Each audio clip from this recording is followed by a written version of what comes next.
Voy a mostrar entonces cómo hacer lo de las tablas dinámicas.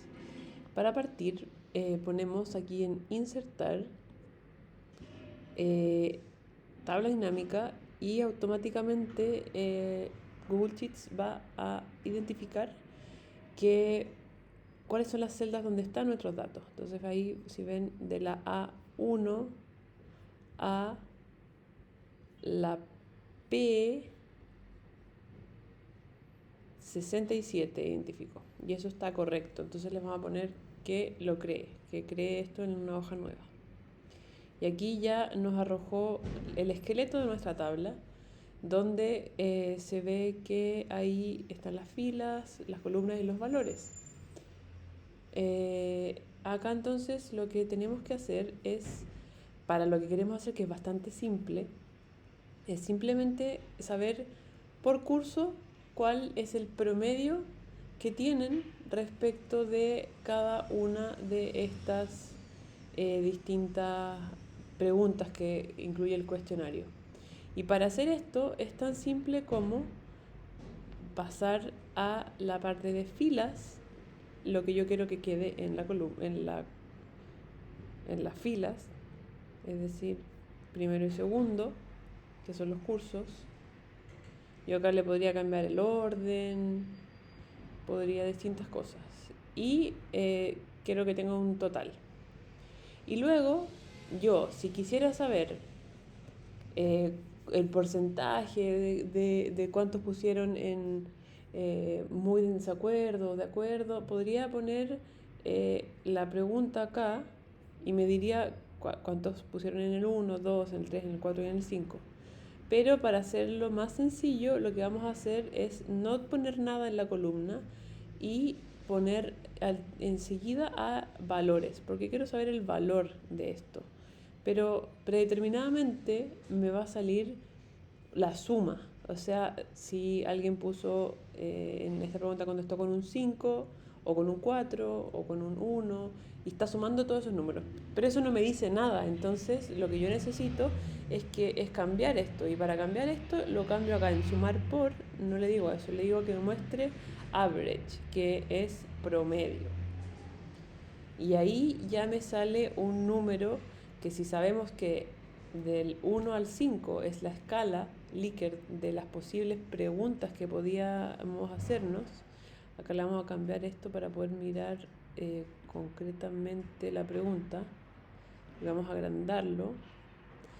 Podemos ver que en su mayoría los estudiantes de primero y segundo, o en general de todos los primeros, contestaron más o menos favorablemente, porque se entiende que el 4 es de acuerdo, el 5 es muy de acuerdo. Entonces, la mayoría se acercó a estar de acuerdo o muy de acuerdo.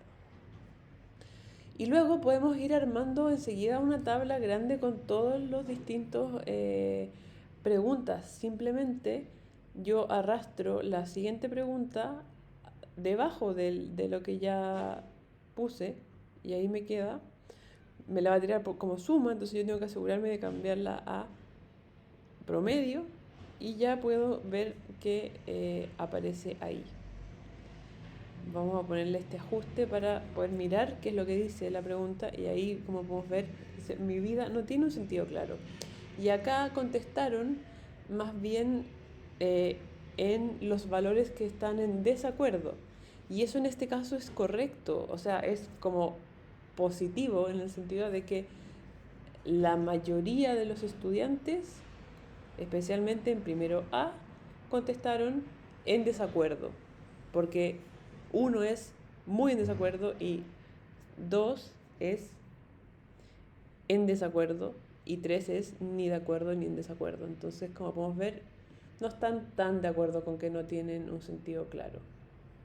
Eso significa que si lo miramos esto todo en conjunto, hay coherencia. Y eso también nos permite ver que posiblemente sí sienten que tienen un cierto propósito. Y luego podemos seguir, y así sucesivamente podemos seguir con la siguiente pregunta, la ponemos debajo de la otra, nos aseguramos de cambiarle esto para poder ver cuál es el promedio, Podemos también al tiro cambiar acá para poder mirar la pregunta. Podemos poner esto un poquito más grande y ahí podemos ver que está más bien en el 3,7, es decir, entre en ni de acuerdo ni en desacuerdo y de acuerdo en relación a que estudian para ser un ejemplo a seguir para mi familia y la sociedad en general. Y así sucesivamente pueden ir armando su tablita para saber cómo les fue a estos estudiantes en la encuesta que les hicieron sobre su propósito. También vamos a poner un último ejemplo, el 4 por ejemplo, aquí vamos.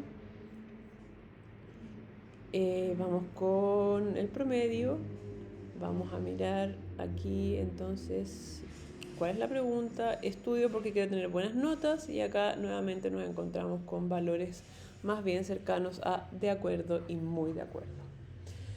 Y veamos que si esto, podríamos mirar si es que esto es algo que hubieron muchos 5 o más 4, y para hacer eso tendríamos que ver la desviación estándar.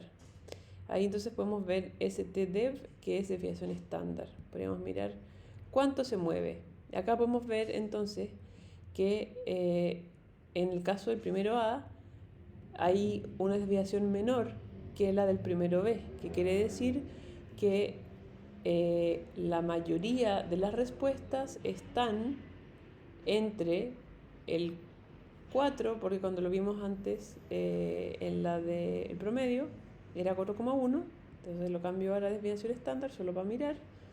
Entonces si el promedio era 4,1, se encuentran entre el 0,9 más, que sería el 5, y el 3, si es que le restamos 0,9, que es casi 1, si restamos al 4,1 eso, estaríamos más cerca del 3. Entonces no se mueve tanto.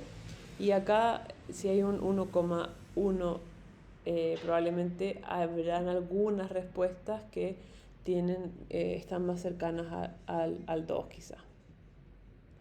Eso no es algo que yo les pida que hagan ahora, solo que les quería mostrar cómo se puede usar también eso.